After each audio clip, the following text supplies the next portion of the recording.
On dit qu'un peuple naît le jour où il accepte de brûler ses propres ponts. Nous étions alors sur la rive nord du Noun.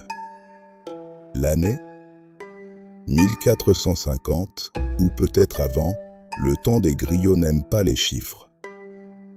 La lune était pleine, assez grosse pour éclairer la peur sur les visages. L'un de mes ancêtres tenait sa lance d'une main, et de l'autre il serrait la main de son voisin. Devant nous, l'eau grondait comme un vieux tambour fêlé. Les Malim avaient versé le vin de palme sur la terre. Les esprits acceptent nos offrandes, chuchota le devin. Mais ils demandent du courage. Alors les familles sont entrées dans le fleuve. Les radeaux de rogniers ployaient sous le poids des semences, des poteries, des outils de forge. Et au milieu du courant, un radeau a chaviré. J'ai vu Mahentep perdre l'équilibre. Ses bras portaient un pot de terre cuite.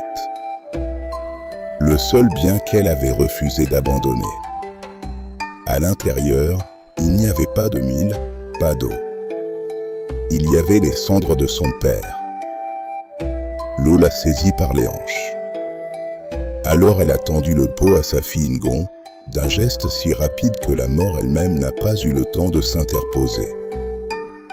Ngon a serré les cendres contre sa poitrine, les dents serrées, et elle a continué d'avancer sans regarder derrière. Cette nuit-là, le Noun n'était pas une rivière. C'était un ventre. Nous y sommes entrés comme des fœtus, et nous en sommes sortis comme un peuple. Nous avions cru que le pire était derrière nous. Nous ne savions pas encore que cette rivière était une porte, et qu'un homme nous attendait sur l'autre rive. Ce soir, je ne peux pas vous donner le nom de cet homme. C'est une histoire pour demain. Mais le chant de la traversée, le nom de Mahentep, le goût de l'eau, tout est écrit là, dans le livre que j'ai laissé sur la table près de la fenêtre. Pour que vous n'ayez pas à attendre ma vieille voix pour vous souvenir. Vous saurez où le trouver.